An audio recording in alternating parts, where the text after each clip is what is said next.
حاضرین اہل سنت معزز سامعین اکرام، السلام علیکم ورحمۃ اللہ وبرکاتہ۔ الحمدللہ نحمده ونستعینه ونستغفره ونؤمن به ونتوکل علیہ ونعوذ باللہ من شرور انفسنا ومن سیئات اعمالنا، من یهده اللہ فلا مضل له ومن یضللہ فلا ہادی له، ونشهد أن لا إله إلا الله وحده لا شريك له، ونشهد أن سيدنا مولانا محمدا عبده ورسوله، أما بعد فأعوذ بالله من الشيطان الرجيم، بسم الله الرحمن الرحيم، لن تنالوا البر حتى تنفقوا مما تحبون، صدق الله العظيم وصدق رسوله أمين المتين المكين الكريم، ونحن على ذلك لمن الشاهدين والشاكرين والحمد لله رب العالمین۔ آمنہ کے لال کی پہلے رضا حاصل کرو، آمنہ کے لال کی پہلے رضا حاصل کرو، پھر خدا سے جو بھی چاہو مدعا حاصل کرو۔ اور اعلیٰ حضرت فخر زمین و زمن الشاہ امام احمد رضا خان یوں عرض کرتے ہیں، یا رسول اللہ، سب سے اعلیٰ و اعلیٰ ہمارا نبی، سب سے بالا و اعلیٰ ہمارا نبی، اپنے مولا کا پیارا ہمارا نبی، دونوں عالم کا دولہا ہمارا نبی، سارے اچھوں میں اچھا سمجھیے جسے، ہے اس اچھے سے اچھا ہمارا نبی۔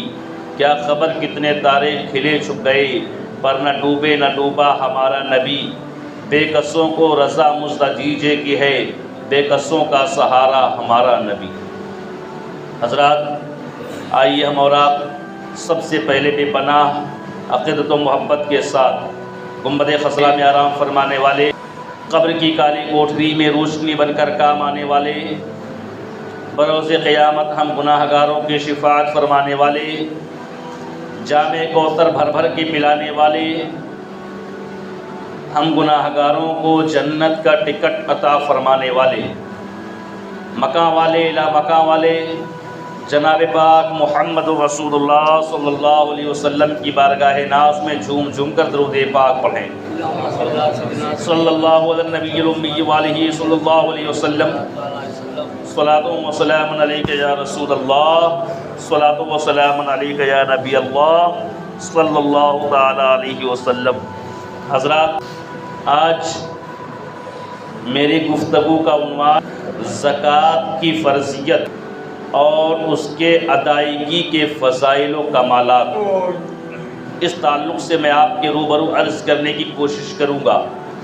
اللہ تعالیٰ کی بارگاہ میں دعا ہے، مولا ہم کو حق بولنے، آپ کو حق سننے، حق پر عمل کرنے کی توفیق عطا فرمائے۔ پیارے بھائیوں، اسلام کی 5 بنیادی چیزیں ہیں۔ سب سے پہلا کلمہ طیبہ کا اقرار کرنا، اللہ کی وحدانیت اور محمد رسول اللہ صلی اللہ علیہ وسلم کی رسالت کا اقرار کرنا۔ دوسرا نماز کو قائم کرنا، اور تیسرا زکوٰۃ کا ادا کرنا ہے۔ زکوٰۃ یہ فرائض اسلام کا تیسرا فرض ہے، تیسرا رکن ہے۔ زکوٰۃ یہ صرف ایک حکم نہیں بلکہ مالی عبادت ہے۔ زکوٰۃ کے تعلق سے قرآن کریم کے اندر سینکڑوں آیت کریمہ بیان کی گئی، اور اس کے عوض ہزاروں احادیث کے الفاظ زکوٰۃ پر مشتمل ہیں۔ میں ان میں سے چند اقتباسات آپ کے سامنے عرض کرنے کی کوشش کروں گا۔ پیارے بھائیوں، ہمیں اور آپ کو اللہ تعالیٰ نے بے پناہ نعمتوں سے نوازا ہے۔ زمین دیا، آسمان دیا، چاند و سورج، شجر و حجر، لال و گوہر، برگ و ثمر، لیل و نہار، شب و روز، ہر چیز دیے، جسم و جسمانیات، ہاتھ دیے، پاؤں دیے، ناک دیے، کان دیے، آنکھ دیے، زبان دیے، پورا جسم کا وجود عطا فرمایا، کام کرنے کے لیے ہاتھ دیا، چلنے کے لیے پاؤں دیا، دیکھنے کے لیے آنکھ دیا، سننے کے لیے کان دیا، سمجھنے کے لیے دل دیا، اور اپنی بارگاہ میں سر جھکانے کے لیے پیشانی عطا فرمایا۔ بے پناہ نعمت اللہ نے عطا فرمائی۔ صرف اتنا ہی نہیں بلکہ اللہ نے بے پناہ دولت سے بھی مجھے سرفراز فرمایا، ہمیں اور آپ کو۔ کسی کے پاس ضرورت سے زیادہ ہے تو کسی کو ضرورت کے مقدار، تو کسی کو ضرورت سے کم، یہ درجے ہیں، یہ اللہ کے فضل کی بات ہے۔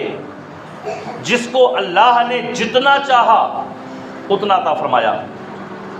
ہمارے اور آپ کے درمیان میں دیکھ لیجئے، بہت سے لوگ ہیں جو صبح کام کو گئے، شام کو کھائے برابر ہو گئے۔ بہت سے لوگ ہیں کہ اگر وہ ایک مہینہ بھی کام کو نہ جائیں تو ان پہ کوئی فرق پڑنے والا نہیں ہے۔ اور اسی گاؤں کے اندر بہتیرے ایسے ہیں کہ اگر ایک سال بھی وہ کام کو نہ نکلے تو ان کے اور ان کے بچوں کی زندگی پہ کوئی فرق پڑنے والا نہیں ہے۔ اور بہتیرے ایسے ہیں کہ کئی سال تک بیٹھ کے کھا سکتے ہیں۔ اللہ نے اتنی دولت انہیں عطا فرما دی ہے۔ اور بہتیرے ایسے بھی ہیں جن کے گھر میں اگر شام کا کھانا تیار ہو گیا ہے تو صبح کی روٹی کا بھی انتظام نہیں ہے۔ یہ اللہ کے فضل کی بات ہے، یہ اللہ کے عطا کی بات ہے، جسے چاہتا ہے دیتا ہے۔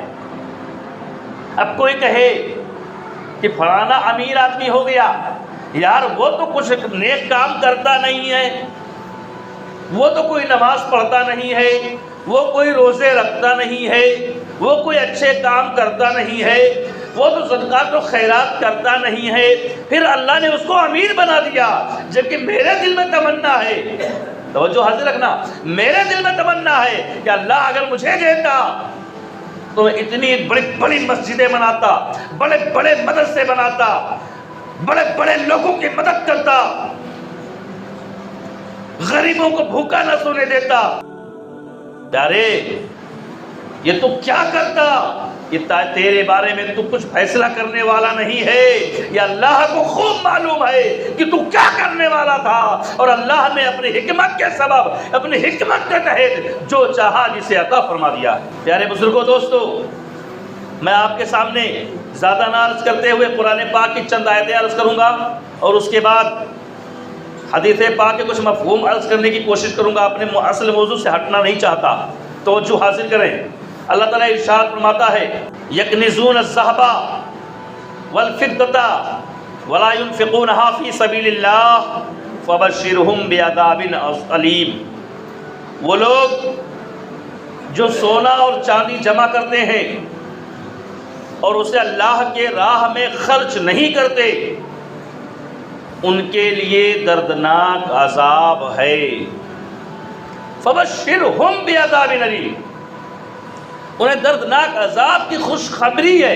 ایک اور آیت کریمہ میں ہے، اور یہ اسی آیت کی نیچے آیت ہے، یوم یحمى علیہا فی نار جہنم، پارہ 10 سورہ توبہ۔ یوم یحمى علیہا فی نار جہنم، تو اس روز یعنی قیامت کے روز ان کا مال جہنم کی آگ سے تپایا جائے گا۔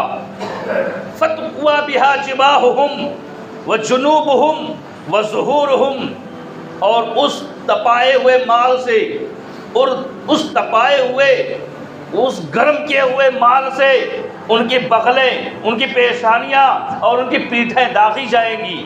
ھذا ما کنزتم، اور کہا جائے گا کہ یہ تیرا مال ہے جسے تو نے دنیا میں جمع کیا تھا۔ ھذا ما کنزتم لانفسکم، یہ وہی مال ہے جسے تو نے اپنے لیے جمع کیا تھا۔ فذوقوا ما کنتم تکنزون، تو چکھو جو تم نے دنیا میں اپنے لیے جمع کیا تھا۔ پیارے، اپنا کچھ نہیں ہے۔ سوچو ذرا ذہن پہ زور دے کر، آئے تھی دنیا میں تم ہاتھ کھلے تھے، کچھ لے کر نہیں آئے تھے، اور جاؤ گے بھی اس دنیا سے تو کچھ لے کر نہیں جانا ہے۔ خالی ہاتھ آئے تھے، خالی ہاتھ دنیا سے چلے جانا ہے۔ مٹھی بند کر کے آئے تھے، مٹھی کھول کے جانا ہے۔ اس لیے جو دیا ہے اللہ نے، یہ اللہ کا بڑا فضل ہے۔ اللہ جسے چاہتا ہے اسے مال و دولت سے نوازتا ہے۔ یہ مت گمان کرو کہ ہم کو اللہ نے چن لیا مال و دولت کے لیے تو ہم سب سے اچھے ہیں۔ بہتیرے کو دیکھا ہے کہ بڑے بڑے پڑھے لکھے لوگ، اچھے اچھے عہدے پہ رہنے والے لوگ غربت و قلاسی کی زندگی گزار رہے ہیں، لیکن جنہیں کوئی ہنر نہیں، جنہیں دنیاوی اور دینی طور پہ کوئی معلومات نہیں، دینی علوم کا کوئی پتہ نہیں، پڑھائی لکھائی سے کوئی وابستگی نہیں، لیکن مال و دولت کے لیے اللہ نے تجھے چن لیا ہے، تو یہ مت سوچ کہ یہ میرا کمال ہے، بلکہ تیرے رب کا احسان ہے کہ اس دولت کے لیے اللہ نے تجھے چنا ہے۔ اور نہ وہ چاہتا، اور چاہتا نہیں، جب چاہے جس کے سر پہ تاج بادشاہت عطا فرما دے، اور جب چاہے جس فقیر کے سر پہ بادشاہت کا تاج عطا فرما دے، اور جب چاہے جس بادشاہ کے سر سے تاج اتار کر ایک غریب کے سر پہ سجا دے۔ یہ اللہ کے فضل و انعام کی بات ہے۔ آئیے دوسری آیت کریمہ کی تلاوت کرتا ہوں۔ اللہ تعالیٰ ارشاد فرماتا ہے والذین ينفقون اموالهم باللیل والنہار سرا وعلانیہ فلہم اجرہم عند ربہم ولا خوف علیہم ولا هم یحزنون۔ پارہ نمبر 3 سورہ بقرہ صفحہ 5۔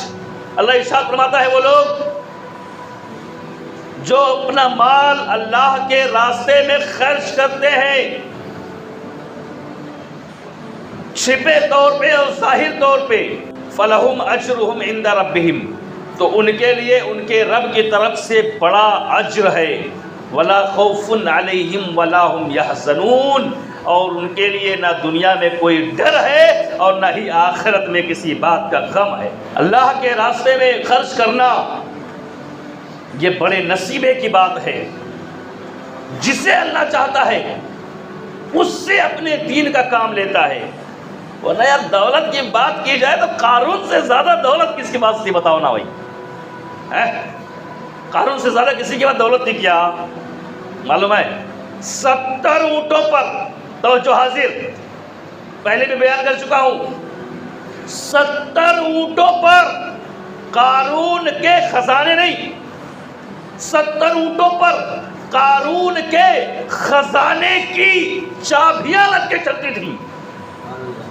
اتنی دولت اللہ نے دی تھی، سوچو ذرا، تصور حاصل کرو۔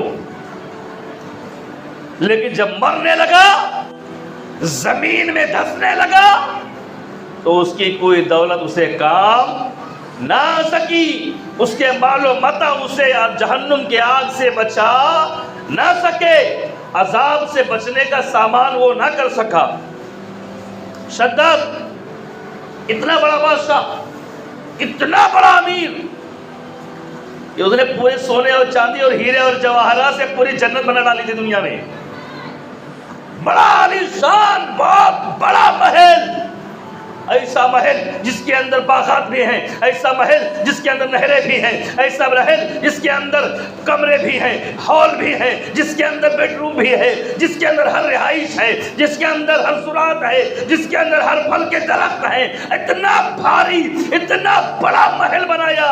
اور گارے مٹی سے نہیں بنایا، اینٹیں سے نہیں بنایا، لوہے سے نہیں بنایا، پتھر سے نہیں بنایا، سونے سے بنایا، چاندی سے بنایا، ہیرے سے بنایا، جواہرات سے بنایا. اتنا بڑا پیسے والا، لیکن بنانے کے بعد اپنی جنت کا دیدار بھی نہیں کر سکا. جنت کا دیدار اپنے نہیں کر سکا.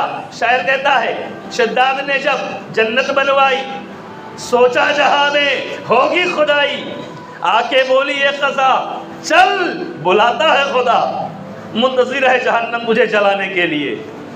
تو پیارے دوستو، دولت کسی کے کام نہیں آئی ہے. اور دولت کی حیثیت کیا ہے؟ آؤ ہم اللہ کے رسول سے اور قرآن سے پوچھتے ہیں کہ دولت کی حیثیت کیا ہے اس دنیا کے اندر. قرآن نے ہمیں ایک پیغام دیا ہے، اس پیغام کو یاد رکھیں. قرآن نے پیغام دیا، ہر امت میں فتنہ تھا. توجہ حاضر، ہر امت میں فتنہ تھا، اور میری امت کا فتنہ مال و دولت ہے. سبحان اللہ. میری امت کا فتنہ مال و دولت ہے. اب بولیں گے دلیل کیا ہے؟ آؤ پڑھو نا قرآن کریم، پارہ نمبر 9 سورہ انفال صفحہ نمبر 15-17. اللہ ارشاد فرماتا ہے وَاعْلَمُوا أَنَّمَا أَمْوَالُكُمْ فِتْنَةٌ. جان لو، یقین کر لو کہ تمہارا مال اور تمہاری اولاد فتنہ ہے. فتنہ ہے. تو دولت کو فتنے سے تعبیر کیا گیا. اللہ کے رسول صلی اللہ علیہ وسلم نے فرمایا دولت یہ فتنہ ہے، اس سے ضرورت سے زیادہ محبت نہ کرو. جس نے اس سے محبت کی ہے اس کی دنیا بھی تباہ ہو گئی ہے، اس کی آخرت بھی تباہ ہو گئی. بلکہ یہ جو دولت اللہ نے دی ہے، اچھا ایک بات تو جانتے ہیں نا، بالکل یقین ہے، کمپلسری ہے کہ ہم سب کو مرنا ہے. بولو کس کو؟ اس کو مرنا ہے، سب کو مرنا ہے نا. الحمدللہ ہم سب کا ایمان ہے نا، ہم سب کو مرنا ہے ایک دن. اچھا کتنے لوگ یہاں سے اپنی دولت کو ساتھ لے کے جائیں گے؟ کسی نے جو ہے 1 کلو چاندی رکھا ہوگا تو کسی نے 5 کلو چاندی رکھا ہوگا. کسی کے بینک میں 10 لاکھ ہوں گے تو کسی کے بینک میں بھی 5 لاکھ ہوں گے، کسی کے بینک میں 50,000 ہوں گے. مانتا ہوں، لیکن کتنے لوگ مانتے ہیں کہ میں مروں گا تو اپنی دولت کو، اپنے سونے کو، اپنے چاندی کو اپنے ساتھ لے کے جاؤں گا؟ کوئی ماننے کو تیار نہیں، کوئی نہیں لے جانے والا ہے. تو یہ ایسا مال، ایسی دولت جس کے پیچھے آپ پوری زندگی مرے جا رہے ہیں. کڑے شبد بول رہا ہوں اپنے آپ کے ذہن و فکر میں باتوں کو اتارنے کے لیے. جس دولت کے پیچھے ہم اپنی زندگی کو برباد کر دے رہے ہیں، جس دولت کے پیچھے ہم جھوٹ بولنے کو تیار ہیں، جس دولت کے پیچھے ہم چوری کرنے کو بھی تیار ہیں، جس دولت کے پیچھے ہم اپنے بیگانے کو چھوڑنے کو بھی تیار ہیں، جس دولت کے لیے ہم قتل و غارت گری کو بھی راضی ہیں، جس دولت کے لیے ہم اپنوں کو چھوڑنے کو بھی تیار ہیں، جس دولت کے لیے ہم خدا کو بھی بھول بیٹھے ہیں، جس پروردگار نے ہمیں دنیا میں بھیجا ہے ہم اس مالک کو بھی بھول بیٹھے ہیں. یہی دولت جب ہم قبر میں جانے لگیں گے تو ہم کو ٹاٹا بائے بائے کر دے گی. وہ لوگ کر دے گی کہ نہیں کر دے گی؟ یہ جائے گی کسی کے ساتھ؟ اس دولت سے کتنی بھی محبت کر لو، کتنی بھی محبت کر لو، رات دن اس کو اپنے سینے سے چمٹا کے رکھو، سینے سے لگا کے رکھو، اتنی محبت کر لو، لیکن پھر بھی یہ ہمارے ساتھ جانے والی نہیں ہے، اور ساتھ جانے والی بھی نہیں ہے، اور خدا کے عذاب سے بچانے والی بھی نہیں ہے. تو ایسی دولت سے کیسی محبت یار، جو ہمیں خدا کے عذاب سے نہ بچا سکے. ہاں یہی دولت، یہی مال اگر صدیق اکبر جیسی خرچ کرو گے تو دنیا میں بھی کام آئے گا، آخرت میں بھی کام آئے گا. اب میں دعا کرتا ہوں اللہ دولت دے، تو فرعون، نمرود، قارون، شداد، حامان ان کے جیسی دولت نہ دے۔ دولت اللہ کسی کو دے تو حضرت ابو بکر صدیق جیسی دولت عطا فرمائے۔ اللہ دولت دے تو حضرت ابو ذر غفاری جیسی دولت عطا فرمائے۔ اللہ دولت دے تو حضرت انس ابن مالک جیسی دولت عطا فرمائے۔ اللہ کسی کو دولت دے تو حضرت عبد الرحمن ابن عوف جیسی دولت عطا فرمائے۔ اللہ دولت دے تو حضرت طلحہ جیسی دولت عطا فرمائے۔ اللہ کسی کو دولت دے تو حضرت ابو دہدہ کے جیسی دولت عطا فرمائے۔ وہ ابو دہدہ بڑا پیارا واقعہ یاد آیا، سبحان اللہ بولا سبحان اللہ۔ ابو دہدہ کا نام لیا، بڑا پیارا واقعہ یاد آ گیا، اگر سنو گے تو ایمان تازہ ہو جائے گا۔ ایک مرتبہ اللہ کے رسول صلی اللہ علیہ وسلم کے سامنے ابو دہدہ آ گئے۔ ابو دہدہ کو روکا، ابو دہدہ نے سلام عرض کیا، آقا الصلاۃ والسلام علیک یا رسول اللہ۔ حضور نے جواب دیا۔ اس کے بعد حضور نے فرمایا ابو دہدہ اللہ نے قرض مانگا ہے۔ سبحان اللہ، کتنی اچھی بات۔ کیا بولے؟ اللہ نے قرض مانگا ہے، قرضہ مانگا ہے۔ کیا تو اللہ کو قرضہ دینے کو تیار ہے؟ ابو دہدہ کہتے ہیں یا رسول اللہ یقیناً اللہ نے قرضہ مانگا ہے؟ کہا پھر حضور کا دست انور کو ہاتھ میں لیا اور ابو دہدہ آگے آگے چل پڑے، اپنے باغیچے کی طرف چل پڑے اور باغیچے کے باہر کھڑے ہو گئے۔ وہ ابو دہدہ کا باغیچہ جس میں 600 درخت، ذرا تصور حاصل کرو، جس زمانے میں انسان کو تن کا کپڑا نصیب نہیں ہوتا تھا، اس زمانے میں ابو دہدہ کے پاس 600 درختوں کا پھلتا پھولتا ہوا کھجوروں کا باغیچہ ابو دہدہ کے پاس تھا۔ حضرت ابو دہدہ نے باغیچے کے باہر کھڑے ہو کر، اندر بھی نہیں گئے، باہر کھڑے ہو کر عرض کیا رسول اللہ سچ میں میرے مولا نے فرمایا قرضہ مانگا ہے؟ ہاں ابو دہدہ اللہ نے قرضہ مانگا ہے۔ اللہ نے فرمایا نا من ذا الذی یقرض اللہ قرضا حسنا فیضاعفہ لہ ولہ اجر کریم۔ کوئی حدیث نہیں سنا رہا ہوں، قرآن پاک پارہ 27 سورہ حدید صفحہ 18 کی آیت کریمہ ہے۔ وہ لوگ جو اللہ کو قرض دیتے ہیں، قرض حسن، قرضا حسنا فَيُضَاعِفَهُ لَهُ، تو اللہ تعالیٰ اس کو دونا فرما دے گا۔ سبحان اللہ، اس کو اللہ دونا فرما دے گا۔ وَلَهُ أَجْرٌ كَرِيمٌ، اور اس کے لیے عزت کی اجر ہے، عزت کی اجرت ہے، مقرب، شریف، بہترین اجر و ثواب اس کے لیے ہے۔ تو ابو دہدہ نے کہا یا رسول اللہ سچ میں میرے رب نے قرضہ مانگا ہے؟ ہاں ابو دہدہ تمہارے رب نے قرضہ مانگا ہے۔ کہ یا رسول اللہ پھر گواہ ہے آپ گواہ رہنا۔ ہاں ابو دہدہ میں گواہ ہوں۔ کہا میں نے یہ اپنا 600 جو ہے درختوں کا، کھجوروں کا باغیچہ جو پھلوں سے ایک دم بھرا ہوا ہے، پھل ایک دم پکے ہوئے ہیں، یہ پورا باغیچہ میں اپنے رب کو قرضے کے طور پہ دے رہا ہوں۔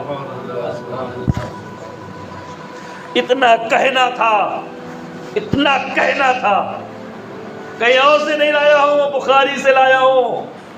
یہ روایت بخاری کی ہے، جس کو سن کے اچھا کو بخار آتا ہے۔ اتنا کہنا تھا کہ ابو دہدہ نے آواز لگا یا امت دہدہ اخرجی من هذه الحدیقہ، اے دہدہ کی ماں نکل باغیچے سے کہ میں نے اللہ کو اسے قرضہ دے دیا ہے۔ قربان جاؤ اس ماں پر، قربان جاؤ اس پارسا بی بی پر۔ آج کل کی بی بی ہوتی تو کہتی تیرا دماغ تو نہیں خراب ہو گیا ہے؟ ہمارے پاس کوئی مکان تو ہے نہیں، اسی باغیچے میں میں اپنی بھی زندگی کاٹ رہی تھی، بچوں کی بھی زندگی کاٹ رہی تھی، اسی میں رہتی تھی، اسی میں کھاتی تھی، اسی میں پکاتی تھی، آج تو نے باغیچہ بھی ختم کر دیا ہے۔ لیکن وہ صحابیہ تھیں جن کے شب و روز اللہ کے رسول صلی اللہ علیہ وسلم کے درس و تدریس میں گزرتے تھے۔ وہ صحابیہ جنہوں نے سبق لیا تھا تو معلم کائنات سے سبق حاصل کیا تھا، جنہوں نے پڑھا تھا تو الرحمن علم القرآن خلق الانسان علمہ البیان سے پڑھا تھا۔ ان کی تربیت رسول اللہ کے دامن میں ہوئی تھی۔ نکلی باغیچے سے، عرض کرتے ہیں فربہا ما بیعک یا ابا الدہداء، اے ابو دہدا کے باپ، اے دہدا کے باپ، تو نے کتنا پیارا سودا کر لیا ہے، سبحان اللہ، تو نے کتنا پیارا سودا کر لیا ہے۔ تاریخ گواہ ہے، ابو دہدا کا بیان ہے کہ میں نے رسول اللہ کو حاضر کر کے، گواہ کر کے وہ باغیچہ اپنے رب کو قرضے میں دے دیا، میں نے قرضے میں دے دیا۔ رسول اللہ نے فرمایا اللہ اس کا تم کو بدلہ عطا فرمائے گا۔ اسی رات میں سویا تو خواب میں دیکھتا ہوں، میں بھی دیکھتا ہوں، میری بیوی بھی دیکھتی ہے کہ ہم دونوں میاں بیوی اپنے اہل و عیال کے ساتھ، اپنے بچوں کے ساتھ جنت کے باغات میں ٹہل رہے ہیں۔ یہ صحابہ کا ایمان تھا، یہ صحابہ کا ایمان تھا۔ اب بتاؤ بھائی میں کیا عرض کروں، ٹائم تو ختم ہو گیا۔ ابھی میں نے کوئی مسئلے کی بات، کوئی گفتگو، کچھ فضائل زکوٰۃ کے تعلق سے کچھ میں نے عرض بھی نہیں کیا، چند باتیں ہی عرض کی تھیں اور ٹائم نے اپنا ٹائم پورا کر دیا۔ میرے پیارے بزرگوں، دوستوں، تو زکوٰۃ، صدقہ، خیرات یہ انسان کو بڑھاتا ہے۔ آپ کے پاس 1 لاکھ روپیہ ہے، اگر آپ 1 لاکھ میں سے 2500 روپے کسی کو دے دو تو وہ لوگ گھٹے گا کہ نہیں گھٹے گا؟ ظاہر سی بات ہے گھٹے گا۔ لیکن صدقے کا حال یہ ہے کہ جو لوگ زکوٰۃ ادا کرتے ہیں، اگر اس سال انہوں نے 10,000 کا زکوٰۃ ادا کیا ہے، اللہ ایسی ترقی دیتا ہے کہ آئندہ سال ان کو 15,000 کی زکوٰۃ ادا کرنی پڑتی ہے۔ آئندہ سال میں 15,000 کی زکوٰۃ ہوتی ہے۔ آپ کو یقین نہ ہو تو زکوٰۃ ادا کرنے والوں سے پوچھو، زکوٰۃ نکالنے والوں سے پوچھو، زکوٰۃ کا مال کبھی کم نہیں ہوتا ہے، اور تمہارا اپنا رکھا جمع کیا ہوا مال خراب ہو سکتا ہے، برباد ہو سکتا ہے، زنگ لگ سکتا ہے، کم ہو سکتا ہے، نقصان ہو سکتا ہے، برباد ہو سکتا ہے، ہلاک ہو سکتا ہے، لیکن جس مال سے تو نے زکوٰۃ نکال دی ہے، اللہ سال بھر اس مال کی حفاظت فرماتا ہے۔ اللہ اس مال کی سال بھر حفاظت فرماتا ہے۔